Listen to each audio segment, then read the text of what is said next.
Bonjour à tous, bienvenue à ce webinaire qui aura pour objectif d'aborder la question de la démocratisation de la zone à faible émission comme une opportunité pour les entreprises de repenser leur mobilité. Je suis Nicolas Delage, je suis conseiller mobilité à la CCI Lyon Métropole. Et pour échanger sur ce thème, nous serons également accompagnés de trois entreprises, Modelity, Mouvance et Canopeum, et je vais laisser présenter les responsables de ces structures rapidement. Si vous souhaitez. Bien sûr, Patrick Hariban pour le compte de Mouvance, spécialiste de l'accompagnement des transformations à fort enjeu RH, dont la mobilité. Bonjour à tous, Luc de Fauquergue, cofondateur de Modelity, spécialisé dans la modélisation des flux de transport, et notamment sur les trajets domicile-travail. Voilà. On accompagne les entreprises sur leur sujet de mobilité pour faire des plans de mobilité ou des études d'implantation. Et Grégory Gray Johnson, fondateur de Canopeum, et l'objet de Canopeum, c'est l'immobilier d'entreprise lié à la mobilité des salariés. Merci messieurs.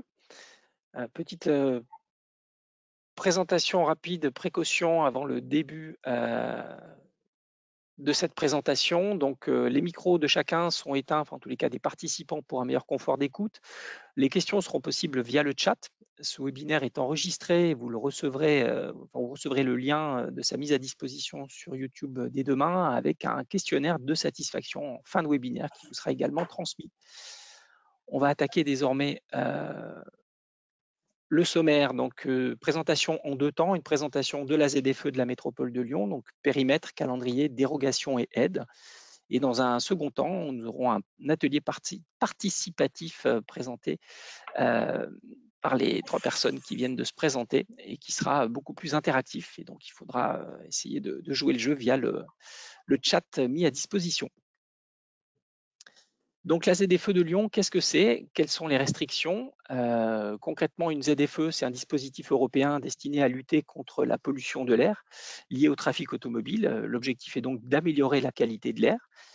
Ça a été rendu obligatoire par la loi d'orientation des mobilités en 2019 et généralisé par la loi climat et résilience dès 2021. Et ça s'applique désormais à toutes les agglomérations de plus de 150 000 habitants. Ce dispositif repose sur le système des vignettes critères, qui est obligatoire jusqu'à présent pour circuler en cas de pic de pollution. Bien, désormais, ce sera le mode d'entrée de sélection pour un véhicule vis-à-vis de son accès ou non à une agglomération. Concrètement, la vignette critère, ça fonctionne sur la norme Euro, en vigueur au moment de la commercialisation du véhicule. Les normes Euro vont de 2 à 6. Plus la norme Euro est élevée, plus elle est vertueuse. Les véhicules donc sont classés selon les critères 0 à 5. 5, on parle de véhicules qui sont âgés de plus de 20 ans. 0, c'est des véhicules électriques ou hydrogène, donc quand même relativement récents. Voilà ce qu'on peut en dire en quelques mots. Ce qu'il faut savoir et retenir en prérequis, c'est que pour circuler et stationner dans une zone à faible émission, il est impératif d'avoir une vignette critère. Pour cela, deux possibilités, soit commander directement en ligne, soit commander en ligne et se le faire envoyer par courrier. Ça coûte 3,70 €. Ce n'est pas des frais importants, mais c'est important pour pouvoir circuler en toute légalité. Périmètre et calendrier. Donc aujourd'hui, sur la carte de gauche, nous avons le périmètre actuel de la zone à faible émission de la métropole de Lyon, qui concentre finalement Lyon, Villeurbanne sur la partie intérieure du périphérique, Caluire et Cuire, également une toute petite partie de Bron. Ça, c'est le périmètre actuel de la ZFE, qui a vocation à s'étendre à compter de 2023. Et donc, on le voit sur la carte de droite, il y a une amplification de cette zone à faible émission qui est aujourd'hui soumise à concertation. Donc, c'est ouvert au public et tout le monde peut donner son avis sur ce projet d'amplification qui intègre bien la M6, M7, qui intègre le périphérique, qui jusqu'à présent n'est pas prise en compte, et puis qui s'étend assez largement vers l'est et un petit peu vers le sud. Donc, comme on est dans un dispositif de concertation qui a été largement poussé et adopté par la métropole de Lyon, je vous invite aussi à aller donner votre avis sur cet avis, sur ce projet. Concrètement, aujourd'hui, la ZFE, elle s'applique aux professionnels, principalement donc les poids lourds et les VUL, détenteurs d'une vignette 3, 4 et 5. Depuis le 1er janvier 2022, on a une interdiction sur les vignettes critères 3. Concernant les particuliers, il n'y avait jusqu'à présent pas d'interdiction de circulation et de stationnement. Depuis le 1er septembre et jusqu'au 31 décembre, nous sommes dans une phase dite pédagogique où on informe la population de l'interdiction de circulation dans le périmètre central de la ZFE avec un véhicule classé critère 5 et non classé. À compter du 1er janvier 2023, cette interdiction sera effective. Concrètement, comment se passe le calendrier de mise en place de cette ZFE? Finalement, elle est beaucoup plus restrictive à l'égard des professionnels depuis plus longtemps. Elle vise à se massifier dans les 3 prochaines années, puisque nous allons chaque année, au 1er septembre, basculer d'une vignette critère à l'autre en termes d'exigence. Donc cette année, nous étions en vignette critère 5 au 1er septembre, avec une période pédagogique jusqu'au 31 décembre. On va faire pareil en 2023 avec une vignette critère 4 et en 2024 avec une vignette critère 3 pour arriver en septembre 2025 avec une interdiction pour les vignettes critère 2. Il est toutefois à noter qu'il y aura une dérogation de 2 ans valable pour les personnes dont le revenu fiscal est inférieur à 19 600 € par an, ce qui leur permettra donc de conserver leur véhicule classé critère 2 jusqu'au 1er janvier 2028. Concernant les poids lourds et les véhicules utilitaires légers, en revanche, pas d'exemption de ce type, en tous les cas sur revenus, mais tout un catalogue d'exemptions assez importantes qu'on va voir rapidement sur la diapositive suivante. Exemption, dérogation. Concrètement, 3 typologies de véhicules sont éligibles à dérogation. Donc des dérogations permanentes pour les véhicules en haut d'écran, pour des véhicules d'intérêt général, les véhicules du ministère de la Défense, je ne vais pas tous les citer, les VASP également. Des véhicules bénéficiant d'une dérogation de 3 ans, donc des véhicules très spécifiques, des véhicules frigorifiques, des bétonnières, des camions, camionnettes, porte-engins. Pour ces véhicules-là, une dérogation de 3 ans est possible. Il faudra, jusqu'à présent, elle était automatique à compter du 1er janvier 2023 et jusqu'au 31 décembre 2025. Il sera indispensable pour un détenteur de ce véhicule de faire une dérogation pour continuer à pouvoir circuler et stationner dans la ZFE. Pour cela, on le voit sur la partie gauche de l'écran, le guichet unique tout de go, il faut se créer un compte et soumettre sa demande de dérogation. On a ensuite des demandes de dérogation à caractère temporaire qui sont étudiées individuellement pour 12 mois pour la liste des véhicules proposés ci-dessous sur la partie droite. Donc ça va des véhicules utilisés dans le cadre de tournage, des véhicules d'approvisionnement des marchés. Le nombre de cas est assez important. Dans ce cadre-là, si question il y a, il ne faut pas hésiter à me contacter non plus. Mes coordonnées sont également données en fin de présentation. Le but est de vous accompagner dans le renouvellement ou l'étude des dérogations possibles pour vos flottes de véhicules. Êtes-vous éligible aux aides financières de la métropole? Il y a un volet d'aide assez important qui a été mis en place par la métropole de Lyon avec des conditions à respecter pour pouvoir en bénéficier.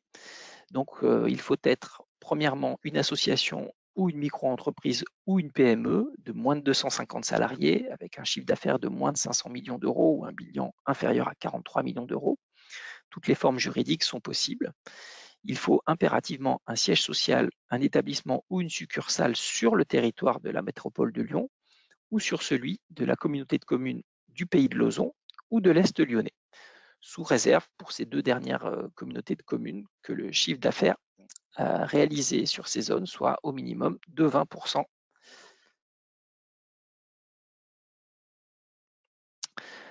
Ah, on l'avait déjà. Alors, les limites. Si vous êtes situé en périmètre central ZFE, ces aides sont valables pour l'acquisition ou le renouvellement de 6 véhicules. Si vous êtes situé en périmètre métropolitain, Sur l'une des 59 communes de la métropole, vous aurez des aides pour 3 véhicules. Si vous êtes situé dans la communauté de communes du Pays de Lauzon ou dans celle de l'Est lyonnais, vous pourrez bénéficier de l'aide pour le renouvellement d'un véhicule. Bien avoir en tête que pour toute demande d'aide, il faut impérativement faire celle-ci avant l'acquisition du véhicule, présenter un devis, soumettre celui-ci sur la plateforme To2Go, recevoir une réponse favorable et dans ce cas, vous aurez la preuve et la certitude que votre véhicule sera éligible. Si vous faites la démarche dans l'autre sens, que vous faites l'acquisition d'un véhicule et que vous demandez l'aide ensuite, vous ne serez pas éligible aux aides mises à disposition par la métropole de Lyon. Donc ces aides se répartissent en différentes catégories en fonction de la nature du véhicule. Ce qu'il est important de retenir, c'est qu'elles s'adressent aussi bien à l'acquisition de véhicules neufs que de véhicules d'occasion. Et elles sont centrées sur 3 typologies de motorisation, GNV et GNL, le gaz en résumé, véhicule électrique ou véhicule hydrogène. Elles sont ensuite déclinées en fonction du poids du véhicule, supérieur ou inférieur à 3,5 tonnes. S'il s'agit de rétrofit, s'il y a également une majoration pour mise au rebut d'un véhicule ancien, et si dans le cadre d'un véhicule électrique, on fait appel à un fournisseur de gaz ou d'électricité dite verte avec certificat à l'appui, ça permet une bonification de 1 000 €. Autre point à avoir en tête, ces aides sont valables pour l'achat ou la location longue durée, mais avec un minimum de 36 mois.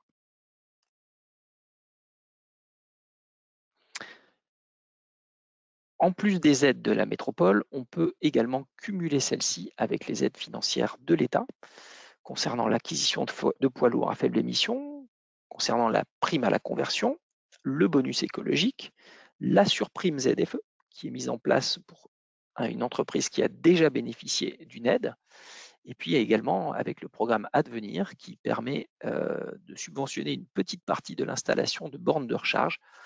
Tout ceci, ce sont des liens, vous le recevrez avec la présentation et les conditions d'éligibilité sont assez vastes, il faut bien rentrer dedans, mais c'est assez encore intéressant aujourd'hui. Concernant les aides financières, on a aussi des aides pour l'achat de vélos à assistance électrique, on a le bonus vélo de l'État et puis la subvention Alvéole pour installer des garages à vélos qui sont aussi un des points clés de la réussite du basculement d'une partie d'une flotte vers des vélos, c'est la sécurisation de ces derniers. Concrètement, aujourd'hui, il n'y a pas de contrôle sanction automatisé pour s'assurer que les véhicules qui circulent dans la ZFE soient conformes, mais celle-ci arrivera au second semestre 2024 avec un système de lecture automatisée des plaques. Et avant ce contrôle sanction automatisé, il va également y avoir des opérations coup de poing qui seront menées dès l'année prochaine dans le cadre de la ZFE pour s'assurer que les véhicules qui stationnent et circulent soient bien conformes avec les impératifs édictés par celle-ci. Les sanctions en cas de non-respect, 68 € d'amende pour un véhicule utilitaire léger ou 135 € pour un poids lourd. Les questions à se poser avec la ZFE de 3 ordres, anticiper, est-ce que ma flotte est compatible? Est-ce que je suis au courant qu'il y a une ZFE? Est-ce que j'ai fait ce travail d'étude? Si ce n'est pas le cas, ne pas hésiter à me contacter. Je suis là pour accompagner les professionnels dans ce dispositif. Quel impact sur mon activité? Est-ce que je réalise 100% de mon chiffre d'affaires dans le périmètre de la ZFE? Oui ou non? Quelle proportion? Est-ce que je peux étudier cela? Est-ce que je traverse d'autres ZFE dans le cadre de mon activité? Toutes les questions à se poser pour bien mettre à plat le choix de renouvellement de sa flotte de véhicules. Puis-je enfin se faire accompagner? Donc, puis-je bénéficier de dérogations? Puis-je bénéficier d'aide? Est-ce que je peux estimer tout cela? Bien là aussi, c'est l'objectif, c'est de se faire accompagner. Et donc, en tant que chambre consulaire, CCI, et de même pour la Chambre des métiers et de l'artisanat, nous sommes là pour accompagner ces réflexions. Pour plus d'informations, le site officiel de notre CCI sur lequel vous retrouverez toutes les informations liées à la métropole et à la ZFE, et puis un mail de contact sur la ZFE que je traiterai en direct. Maintenant, je vais laisser la parole aux 3 intervenants qui se sont présentés précédemment pour arriver sur une partie un petit peu plus interactive de cette problématique liée à la mobilité des entreprises. Oui, merci Nicolas. Alors, on ne va pas refaire la présentation, vous avez nos têtes, nos noms et entreprises. On l'a bien vu, du coup, la ZFE, ça concerne vos activités, votre flotte, etc. Mais ça va aussi concerner vos salariés, parce que ça touche les véhicules personnels avec un calendrier un peu différent. Mais voilà, c'est plutôt sur cette partie salariée sur laquelle on va se concentrer dans cette deuxième partie avec un petit… voilà, on va demander votre participation pour que ce soit voilà, un peu dynamique. Juste avant, si tu peux passer à la slide suivante, Nicolas. On a fait des travaux de modélisation justement pour essayer de voir un petit peu, faire une étude d'impact de la ZFE sur les trajets domicile-travail. Là, c'est que du domicile-travail, c'est pas du loisir, c'est pas du déplacement professionnel, c'est pour aller au travail. En prenant le scénario de ZFE actuel, donc Nicolas l'a bien dit, le périmètre n'est pas encore tout à fait défini, notamment il est encore en concertation. Donc on a fait des hypothèses. Le calendrier est bien clair quant à lui. Donc cette carte, c'est une carte de chaleur avec commune par commune l'impact de la ZFE. Donc l'impact, c'est-à-dire le nombre de personnes véhicules qui pourront plus circuler d'ici 2026 dans ces communes-là. Donc ce qui est important de prendre en compte, c'est l'implantation de votre entreprise, où elle est, mais aussi où sont vos salariés. Voilà. On voit que ça concerne Lyon Centre, mais aussi la première couronne, et évidemment plus la première couronne, parce qu'on a de plus en plus de personnes sur la première couronne qui se déplacent en voiture par rapport au centre de Lyon, où on a une offre de transport en commun, vélo, etc. un peu plus forte. Voilà, donc il y a une disparité en fonction de la commune, de la résidence de la commune, et puis une disparité en fonction effectivement du parc automobile. Sur certaines communes, on a un parc un peu plus vieux que sur d'autres. C'est aussi des choses à prendre en compte dans la mise en place de cette ZFE. Où en sont vos salariés, où ils habitent, comment ils sont véhiculés, est-ce que demain, ils pourront continuer à venir sur site avec leur véhicule actuel, et sinon, comment je fais pour les accompagner, continuer à ce qu'ils viennent sur site et continuer l'activité. La slide suivante, là, c'est à l'échelle du territoire. La slide suivante, c'est à l'échelle d'une entreprise. Donc, on a simulé une entreprise de 200 personnes à Lyon-Part-Dieu, et en les localisant en fonction des données INSEE domicile-travail, en fonction du parc de véhicules commune par commune qui est connu. Donc, on a sur cet exemple 42% des personnes qui utilisent leur voiture sur leur déplacement domicile-travail. Donc, c'est un taux qui est assez faible parce qu'on est sur une implantation Lyon-Centre. Comme je disais, plus on va s'écarter, plus ce taux de 42% va augmenter, donc plus l'impact sera fort. Malgré tout, sur ces 42%, on voit que 73% ne pourront plus utiliser leur véhicule en 2026. C'est-à-dire qu'ils ont des véhicules qui ne correspondront pas aux critères qui seront autorisés à circuler sur le périmètre. Donc, ça représente quand même presque un tiers de l'effectif total qui, d'ici 4 ans, bientôt 3, devra soit changer de mode de transport, soit changer de motorisation, tout simplement. Ça, c'est quand même un enjeu assez fort au-delà de la flotte de véhicules sur comment mes salariés vont venir demain à mon travail, dans mes locaux. Est-ce que je suis bien préparé à ça? Voilà, c'est des vraies questions. La slide suivante, du coup, on va passer sur pour dire que voilà, sur les enjeux de mobilité, donc on a vu qu'il y a cette histoire de réglementaire, de la ZFE qui s'impose aux entreprises.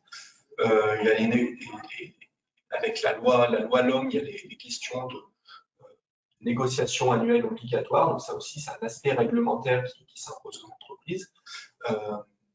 Nous, on a identifié d'autres enjeux sur ces questions-là. Voilà.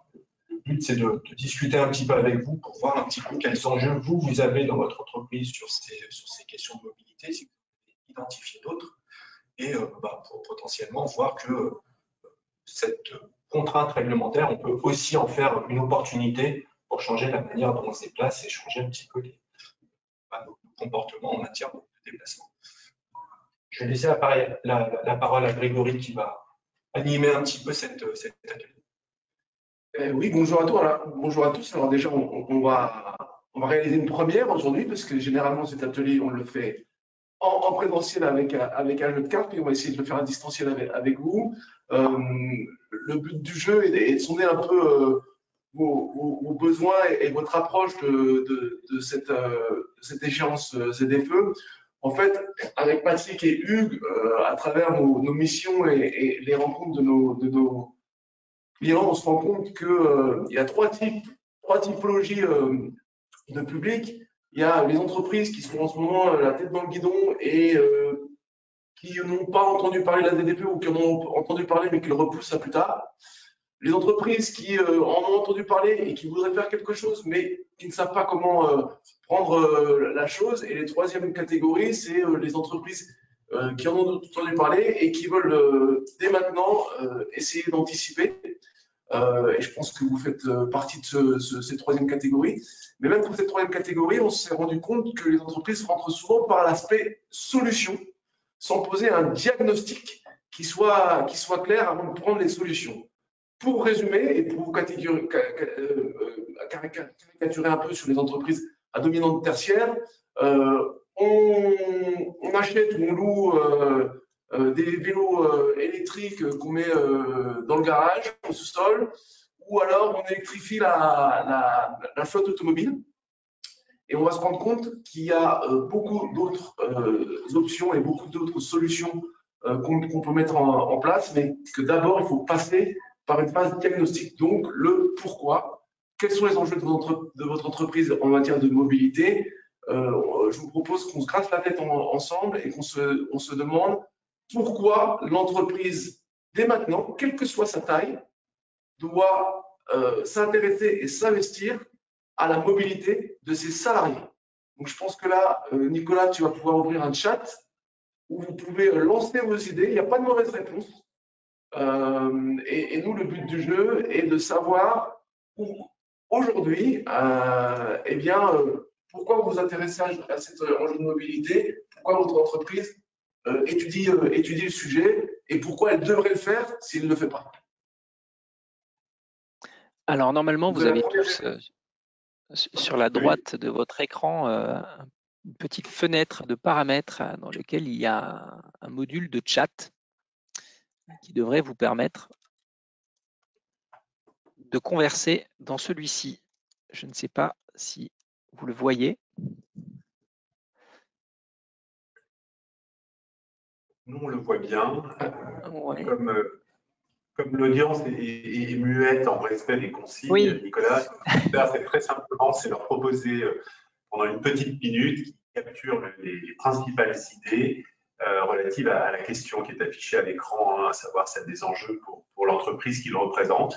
Un mot, une ligne, une idée, voilà. On va les capturer dans ce chat et puis on déroulera ensuite virtuellement les éléments du jeu de cartes si vous voulez bien. Alors, on prend une petite minute. C'est parti. Alors, pour dévoiler, quand on travaille sous un format différent, en inter ou en intra, hein, puisqu'on a eu l'occasion de tester cette approche-là sous les différents formats, il y a des éléments réglementaires, ce qu'on a vu, et c'est la petite carte qui s'affiche aujourd'hui. Alors, on les a beaucoup commentés et toute la première partie prise en main par Nicolas faisait état d'une dimension réglementaire extrêmement marquée. Là, si tu vas avoir la gentillesse d'afficher, de cliquer pour qu'on ait la carte suivante. Sur les principaux éléments qui nous sont montés également, il y a toute une série d'enjeux qui sont identifiés par les employeurs ou leurs représentants. Il s'agit de la dimension marque employeur, avec tous les éléments associés à la notoriété, la culture, la valeur de l'entreprise qui sont mis en avant et qui ont une vraie résonance quand on parle de mobilité. Aujourd'hui, c'est assez anecdotique, mais on l'a déjà rencontré avec des questions dans le cadre désormais des entretiens de recrutement qui ont trait directement à la mobilité. Carte suivante, Nicolas. Ça vient? Oui, oui, oui. On a le temps de les intégrer. La suivante, il est question de finances. Il est question de finances dans les arbitrages qui sont faits par les salariés, les collaborateurs, les agents, collectivités, dès lors que aller tous les jours à leur travail, ou on va dire sur une base de 3 à 4 jours en fonction des accords de télétravail. Il y a une dimension financière qui les concerne, il y a une dimension financière majeure qui concerne les entreprises. Alors, je ne sais pas si on peut le commenter, hein, on a des éléments chiffrés du point de vue de l'employeur en termes de gains à se pencher sur une vraie politique mobilité. Oui, bien sûr. En fait, les coûts sont divisés en 3 catégories. Il y a les coûts pour le salarié, qui souvent assume notamment tout ce qui est achat du véhicule, de l'essence, etc. Il y a les coûts pour l'employeur, et puis il y a les coûts de supporter, on va dire, pour la collectivité, etc. Effectivement, il y a des vrais gains à aller chercher sur ces 3 catégories en mettant en place une politique mobilité. Ça peut être des gains sur les questions de déplacement, on va réduire le besoin et la dépendance notamment au carburant, mais aussi sur les questions de productivité, de turnover, donc ça rejoint la question de la marque employeur, mais aussi sur l'immobilier, où il y a des gains substantiels à faire en fonction de la politique qu'on met en place, où on peut valoriser son foncier différemment, notamment avec les espaces de mettre en place des politiques télétravail ou du coworking, etc. On peut jouer sur plus la gestion du parking, qui est aussi un poste de dépense important. Merci. Carte suivante, Nicolas, s'il te plaît.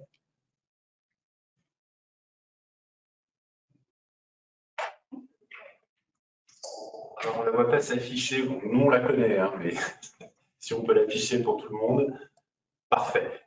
C'est la carte qui évoque la dimension environnementale. On les associe assez naturellement directement. Cette carte qui représente en elle-même un certain nombre d'enjeux. La mobilité en fait partie. Elle en fait partie quand il est question de diminuer les émissions de gaz à effet de serre. Il en est question quand il s'agit de limiter la concentration pour limiter les particules fines. Donc, l'objet ici, ce sont évidemment des enjeux qui ont trait à l'environnement, des politiques RSE, des entreprises qui sont de plus en plus marquées, des politiques ESG, hein, qui est un autre acronyme que l'on voit de plus en plus, et je prends le pari qu'on va le voir encore et encore plus dans les trimestres à venir avec la pression qui s'impose notamment en matière de ZFE. Donc là, on a une carte environnement qui, elle aussi, regroupe en général une bonne partie des enjeux qui sont précisés par les intervenants. Avec aussi une grosse dimension immobilière, bien sûr, puisqu'une grande partie de l'empreinte carbone d'un bâtiment est bien sûr la mobilité de ses salariés, puisque on considère que la durée de vie d'un bâtiment, c'est 50 ans, et qu'on se rend compte que sur 50 ans, si on n'optimise pas la mobilité des gens qui vont et qui viennent dans ce bâtiment, et donc dans vos bureaux ou vos locaux d'activité, on se rend compte qu'on rate une grande partie de l'optimisation de l'empreinte carbone de son activité.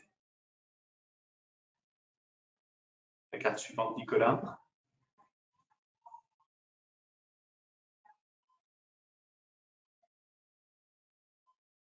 Il s'agit de qualité de vie au travail, alors qui pourrait être considéré comme un élément, un corollaire de la marque employeur. On est sur une vraie recherche aujourd'hui, là aussi, de manière anecdotique, tout à l'heure, je précisais le cas de figure que l'on rencontre dans le cadre d'entretiens désormais, où des éléments en rapport avec la marque employeur et les questions de mobilité prennent le dessus parfois sur des sujets plus historiques. La qualité de vie au travail, que l'on réduit trop souvent à l'équilibre vie personnelle, vie professionnelle, qui va bien au-delà, est aussi un des sujets que nourrit la mobilité et inversement.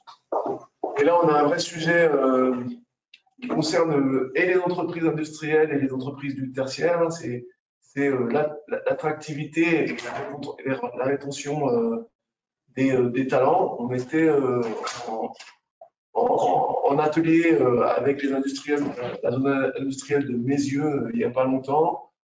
On l'a fait aussi à Pardieu et on se rend compte que ce double marqueur, marque employeur et qualité du travail, est partagé par tout le monde, surtout en ce moment avec des recrutements en très forte tension et qu'il y a une grande demande de la part des gens en poste et des nouvelles recrues. Et là, c'est vrai qu'on arrive aussi à une limite qui est la limite des infrastructures et une des questions le reflète, c'est-à-dire que vous pouvez faire ce que vous voulez au niveau de l'entreprise. Il y a aussi les infrastructures autour de vous à prendre en compte et à bien anticiper pour que vos décisions à l'intérieur de votre entreprise aient le maximum d'impact. Et enfin, dernière carte, Nicolas. Alors, celle-ci interpelle un petit peu, mais c'est la notion de résilience. Alors, c'est un terme auquel on a été fortement habitué depuis les premiers confinements.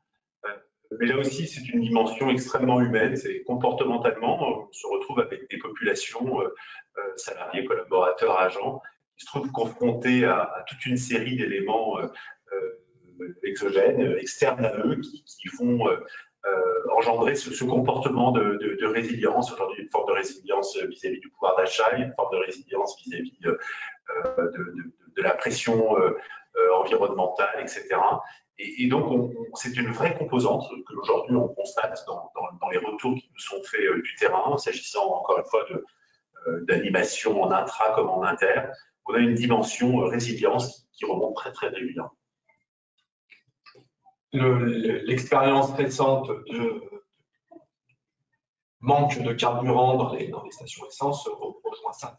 Comment je continue mon activité avec des épisodes comme ça qui sont assez réguliers depuis quelques années. Donc, il y a eu les confinements, il peut y avoir des grèves de transport, il peut y avoir des pénuries de carburant. Comment je fais pour maintenir mon activité dans ce cadre-là? Ce qu'on voulait faire avec cette première, poser les enjeux avec ces premières six cartes, c'est montrer que vous avez sûrement des questions assez précises sur la ZFE, donc sur la question de logistique ou l'activité de production, des impacts très concrets. Et qu'il faut aussi réfléchir que cette question de ZFE réglementaire va toucher d'autres aspects de votre politique d'entreprise et que ça va toucher le service RSE, le service RH, etc., et même la stratégie d'entreprise. Quand on parle de résilience, c'est vraiment une question très, très stratégique. Donc voilà, on essaye de prendre un petit peu de recul sur la problématique pour voir qu'il y a peut-être une réflexion un peu globale à avoir sur comment mes salariés se déplacent, comment ils viennent sur site, comment je travaille autour de ces questions-là, comment je perpétue mon activité dans un environnement qui est en pleine mutation. Et donc, ça fait une bonne transition avec la deuxième question et on peut rebondir sur la question concernant l'entreprise logistique qui a un local en dehors de Lyon. On est sur un bail généralement commercial qu'on appelle 3-6-9, c'est-à-dire à horizon de 3 ans minimum, mais on se rend compte qu'on est en 2022 et à horizon de 3 ans, beaucoup de choses ont changé. Si on se projette 3 ans en arrière, on se rend compte que depuis, du point de vue de la mobilité, la tendance, c'est que l'espace dédié à la voiture et au camion va s'amenuise dans les rues, ce qui est traduit par les ZFE, par le 6 et la 7 qui sont devenus M6 et M7, par la zone Lyon et Villeurbanne à 30 km/h. Donc, en fait, maintenant, la question, c'est, une fois que j'ai pris cette matrice du pourquoi et des contraintes d'infrastructure, c'est comment je m'adapte pour que mon activité, mon business continue à être profitable et efficace avec cette matrice de besoins et d'infrastructures contraintes. Donc la deuxième question, si ça vous va, on va se poser la question de comment je m'adapte.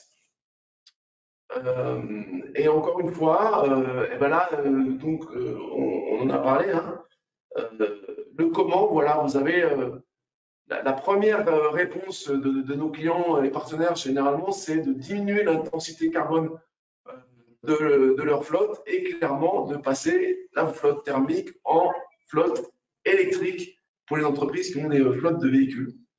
Il y a d'autres pistes et n'hésitez pas, encore une fois, on va prendre une minute. N'hésitez pas à nous donner ce que vous avez mis en place, ce à quoi vous pensez, les idées qui vous viennent à l'esprit et on sera heureux d'en parler avec vous. Sur l'intensité carbone, effectivement, c'est le changement de carburant, une motorisation. C'est de dire l'électrification, l'hydrogène aussi, qui est assez intéressant notamment pour les gros véhicules, pour la logistique, ça peut être quelque chose d'assez intéressant. Bon, il y a le gaz qui est moins, l'intensité carbone moindre que le pétrole, mais qui peut quand même poser des questions de dépendance. On le voit en ce moment. Voilà, donc ça c'est un axe, un levier d'action. On en a identifié 4 autres. Est-ce que voilà, on peut pareil laisser une minute de réflexion, de réponse dans le chat sur les leviers que vous avez identifiés de votre côté, ou peut-être déjà activés. Et puis, Nicolas, on te laisse nous faire le porte-parole des réponses parce qu'on n'a pas de visuel.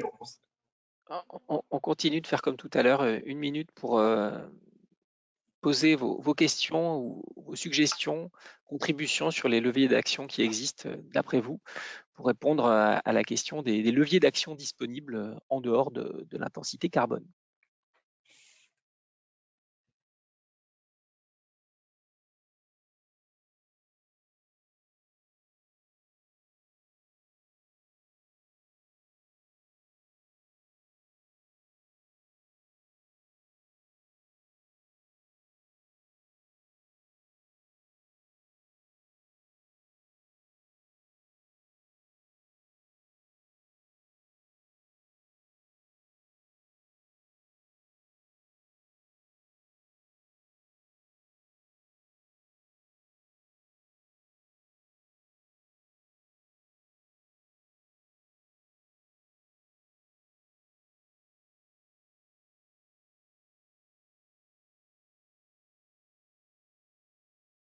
Bon, pas de questions pour le moment, ça n'a pas l'air de susciter beaucoup d'interrogations. Peut-être que le sujet est maîtrisé ou mal compris. Dans ce cas, on peut attendre encore quelques secondes et sinon on va continuer et puis ça peut… Et dans ce cas-là, on se propose, comme on l'a fait précédemment, c'est de dérouler les 5 grands leviers d'action. Je laisserai la parole dans un instant à Hugues pour nous les commenter plus en détail, qui là encore une fois, alors là, sont par ailleurs en plus le fruit d'un travail de recherche assez pertinent ou inspiré d'eux.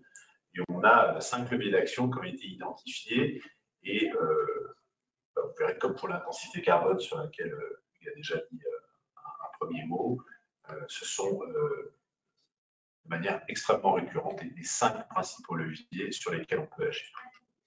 Donc l'intensité carbone, c'est le premier, on a déjà dit un mot. Nicolas, peut-être afficher le deuxième, si tu veux bien. Bon, le deuxième peut sembler un peu évident, hein. C'est celui auquel on pense assez facilement.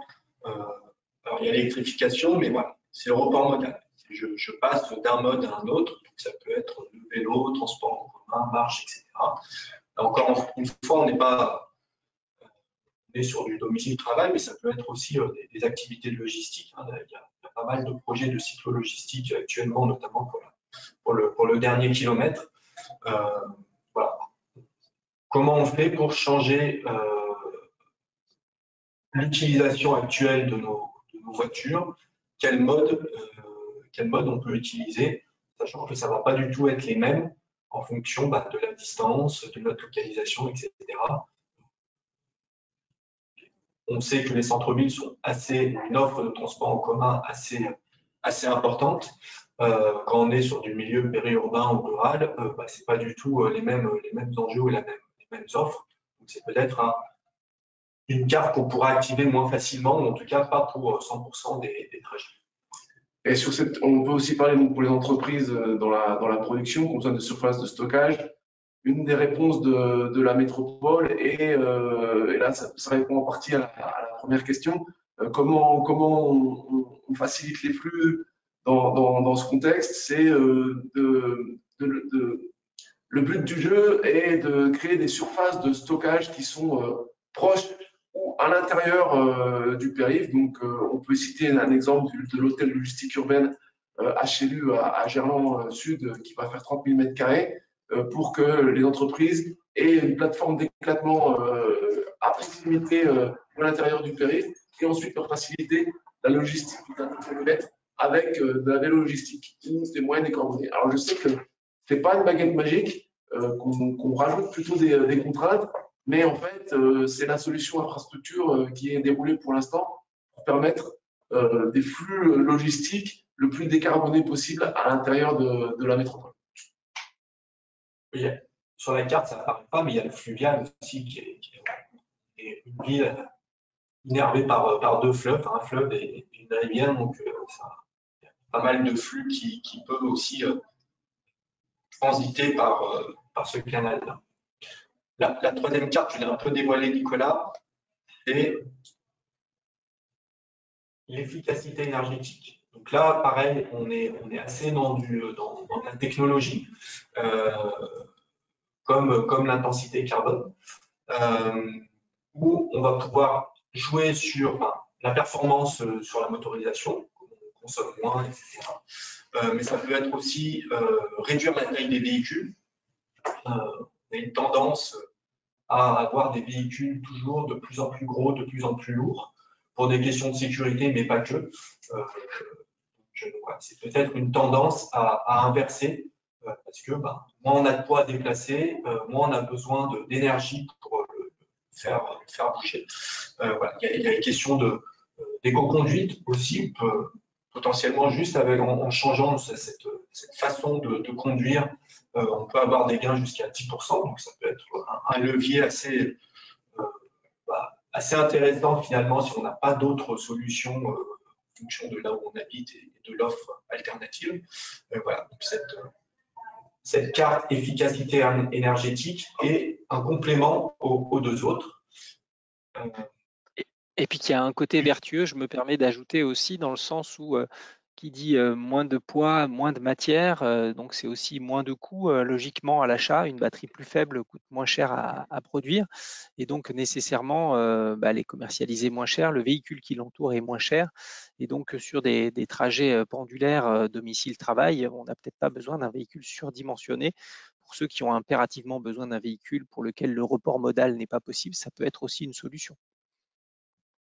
Il y a toute une réflexion des constructeurs et de nouveaux entrants sur ce marché-là, inventer des véhicules intermédiaires entre le vélo cargo et la voiture.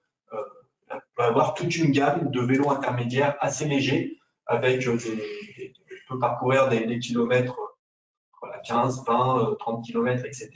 Ça répond à un certain nombre d'usages. Mais aujourd'hui, il n'y a pas cette gamme de véhicules n'existe pas encore. Un petit peu, mais il n'est pas encore assez démocratisé. Donc, il y a pas mal de réflexions et de prototypages qui sont faits sur ces questions. On peut afficher la carte. Quatrième carte. Merci. Quatrième carte, c'est la question de l'usage. Il y a deux points sur la question de l'usage. Il y a la question de la propriété, c'est-à-dire est-ce qu'on a besoin, chaque foyer a besoin de posséder son propre véhicule. Ça repose la question de l'autopartage, etc. Est-ce qu'on ne peut pas mettre en commun un certain nombre de véhicules et l'utiliser quand on a besoin? Je n'ai plus le chiffre exact, mais je crois qu'une voiture est utilisée, est stationnée, stockée pendant 95% de son temps de vie. Et 95, je pense que c'est au-dessus même. Donc voilà. Est-ce que pendant ces 95%, en fait, d'autres personnes pourraient l'utiliser? Donc est-ce qu'on ne peut pas réduire notre parc automobile en partageant nos véhicules. La deuxième question sur les usages, c'est la question du taux de remplissage. Sur le taux de remplissage dans les trajets domicile-travail, il est de 1,05. Donc en fait, on a des voitures qui pèsent 1,5 tonne, 2 tonnes et qui transportent une seule personne pour faire des flux domicile-travail qui sont souvent des flux assez connus, assez réguliers et sur lesquels l'utilisation du covoiturage, le covoiturage peut avoir un sens et plus facile à organiser que sur du loisir, etc., qui peut être un peu plus mouvant dans le temps, etc. Donc voilà, la démocratisation du covoiturage, c'est aussi un axe assez important. Encore une fois, sur du milieu rural ou périurbain, le report modal peut être compliqué, même si ça reste un potentiel assez important. Par contre, le covoiturage et la copropriété des voitures, ça peut être un levier assez intéressant à activer. La dernière carte, c'est la demande de transport. On a parlé d'offres, notamment avec la carte report modal. La demande de transport, c'est le nombre de kilomètres parcourus.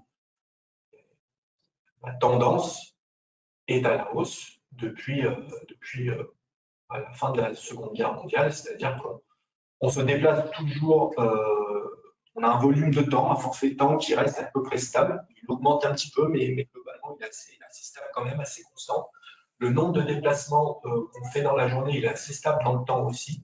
C'est 3-4 en moyenne. Et c'était vrai il y a 10 ans, il y a 20 ans, mais il y a quelques siècles aussi. Donc, ce n'est pas là-dessus que ça évolue.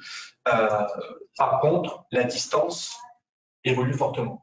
C'est-à-dire qu'on a des véhicules qui nous permettent et des infrastructures qui nous permettent d'aller de plus en plus vite. On n'utilise pas cette vitesse pour gagner du temps, on utilise cette vitesse pour aller plus loin. Et donc, les distances moyennes domicile-travail sont en constante augmentation. Aujourd'hui, la moyenne est à 13,2, je crois, de tête. Donc, comment on fait pour réduire cette demande de transport? Donc là, ça pose une question notamment sur l'emplacement des salariés et l'emplacement de l'entreprise. Le télétravail, ça peut être un bon axe. Après, ça peut aussi déclencher les effets rebonds, c'est-à-dire qu'on se déplace moins pour aller sur le site tous les jours. Donc si on se déplace que 2 jours, potentiellement, on peut s'éloigner, avoir une maison un peu plus loin. Donc finalement, ça, c'est un des effets rebonds négatifs. Et il y a toute une réflexion qu'on peut avoir, notamment sur les espaces de coworking, où on essaye de rapprocher les lieux de travail des salariés en explosant un petit peu, décentralisant un petit peu l'immobilier d'entreprise. On a un centre et puis on a plein de périphéries où les salariés peuvent aller, que ce soit de manière temporaire ou de manière permanente, c'est-à-dire toute la semaine. Voilà. Donc on voit bien on l'a vu sur la première diapo, beaucoup d'enjeux différents qui regroupent beaucoup de métiers dans les entreprises. Une contrainte réglementaire qui est de plus en plus importante et qui va en s'accélérant. Et face à ça, on a tout un panel de leviers d'action qui vont être à activer en fonction de où sont les salariés, des besoins, des contraintes. Est-ce qu'on travaille en 3-8, etc. ou est-ce qu'on a plutôt des horaires voilà. Donc, il y a un contexte de l'entreprise à prendre en compte à chaque fois, de l'entreprise et des salariés de manière particulière, pour pouvoir activer un ou plusieurs de ces cartes. Voilà. La mobilité, c'est un sujet complexe. Il n'y a pas de solution magique. Comme disait Grégory, souvent on part sur une solution qui peut être soit une flotte de vélo, soit l'électrification, etc., sans réfléchir potentiellement aux autres usages. Donc, voilà, cette question du diagnostic, de comprendre les besoins de mes salariés, où j'en suis, les contraintes de mon entreprise et quel type d'action je peux mettre en place, ça demande de comprendre et de faire ce diagnostic-là. Voilà, c'est un peu notre message qu'on voulait faire passer aujourd'hui. Et grâce à Nicolas qui nous a fait un beau déroulé de toutes les différentes étapes de la ZFE jusqu'à 2022, on peut se dire que le mot-clé, ça sera anticipation avec l'aide de Nicolas et avec la nôtre si vous en avez besoin. Alors justement, une question liée, on a abordé les questions d'intensité carbone, d'efficacité énergétique. Là, on a une question liée à cela sur la maintenance de ces technologies nouvelles. Y a-t-il suffisamment de garages formés à cela dans la ZFE? Aujourd'hui, effectivement, on bascule, enfin, on pousse de plus en plus vers l'électrique, même si, comme on vient de le dire, ce n'est pas, c'est pas la solution ultime. Est-ce qu'il y a la possibilité pour des entreprises qui basculent leur flotte de véhicules vers ce typologie de solutions techniques de les faire entretenir? Je ne pense pas qu'en soi cela pose un problème. Qu'en pensez-vous, messieurs? Ce qui est certain, c'est que statistiquement, la concentration des capacités à pouvoir opérer de la maintenance sur ces produits-là, elle est plus forte à l'intérieur des ZFE qu'à l'extérieur. Le monde rural, lui, est complètement sous-doté aujourd'hui pour pouvoir accompagner les entreprises qui ont des besoins de cette nature-là. Après, la question, et derrière ma réponse, il faut aussi entendre le fait que le questionnement tourne toujours et tournera encore un certain temps autour du suivi des infrastructures, les opérations de maintenance, la capacité à faire de la maintenance. C'est un peu le même combat que pour les infrastructures. Elles ont probablement aujourd'hui un temps de retard par rapport aux objectifs qui sont fixés. Est-ce qu'on a assez de bornes? Est-ce qu'elles rechargent assez vite? Est-ce que le territoire est bien maillé? J'ai peur que collectivement, on connaisse la réponse. Mais ça va en s'améliorant et le rythme s'accélère. Il n'y a aucune raison de penser qu'aujourd'hui, il y a un déficit à l'intérieur de la ZFE en capacité à opérer de la maintenance sur ce nouveau type d'engin et que ça ne va pas aller croissant dans un avenir extrêmement proche. Ce n'est pas ce qui m'inquiète le plus aujourd'hui. Donc, il y a la réglementation européenne va imposer en 2035, ça va interdire en 2035 les véhicules thermiques. Donc, tous les constructeurs sont sur cette tendance. Je crois que même Renault prévoit en 2030, en 2035, en 2030, toutes ces ventes soit sur des électriques, 90%, en tout cas une très grande part. Je ne sais pas s'ils atteindront ces objectifs, mais ça veut dire qu'eux, ils ont une politique quand même sur leur production et qui va être découlée sur leur concessionnaire, sur leur réparateur. Donc, je ne connais pas exactement l'état des forces sur ces questions-là, mais c'est sûr que c'est une tendance qui va s'accélérant et de plus en plus de réparateurs vont devoir se former à ces nouvelles technologies. Ce qu'on peut aussi peut-être ajouter, c'est qu'un véhicule à motorisation électrique, c'est beaucoup moins complexe qu'un véhicule à motorisation thermique. Il y a beaucoup moins d'éléments qui rentrent en ligne de compte. Il y a une batterie et un moteur électrique. Et le moteur électrique n'est pas composé de milliers de composants qui peuvent tous à différents niveaux défaillir. C'est en termes de maintenance, on est quand même sur une maintenance plus facile à opérer que sur une maintenance d'un véhicule thermique. Oui, c'est très clair hein, sur les éléments qui permettent de mesurer le bénéfice de passer d'une typologie de flotte à une autre. Hein, on mesure, c'est TCO pour l'acronyme de Total Cost of Ownership. En français, ça donnera le coût de détention du véhicule qui intègre les éléments de maintenance. Il est considérablement moins élevé pour les véhicules électriques que pour les véhicules thermiques. Mais ce qui n'empêche pas qu'il faudra un minimum d'eux. Ceux qui ont goûté déjà à ça vous diront que quand un véhicule électrique a décidé de ne plus marcher, il ne marche plus du tout. Je regarde ici quelqu'un dans la salle que vous ne voyez pas, mais qui a connu la mésaventure il n'y a pas très longtemps. Quand ça ne marche plus, ça ne marche plus. En effet, c'est les débuts aussi. Mais oui. Alors, personne n'a choisi d'être pionnier en la matière, mais la réalité du monde qui nous entoure, c'est celle que l'on décrit aujourd'hui avec le sourire, mais c'est celle-là. Je ne sais pas s'il y a d'autres questions, Nicolas, quand tu vois qu'il est midi 3, ouais. Non, okay. Pas de nouvelles questions, je passe à la slide suivante. OK.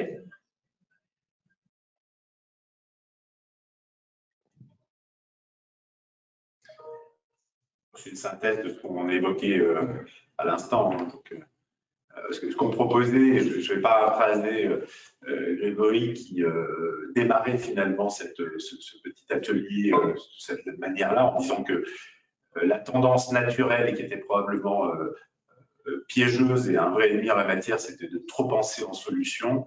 Donc, ce qu'on souhaite au travers de cet atelier, hein, c'est vraiment vous inviter à poser votre réflexion autour d'une suite assez logique et qui commence par comprendre, ce qui se traduit par connaître les habitudes de déplacement, analyser leur impact, évaluer les potentiels des nouvelles mobilités. Et c'est une question qui est valable pour la mobilité domicile-travail, mais qui est aussi valable dans le cadre d'une logique de mobilité pour les flux de marchandises.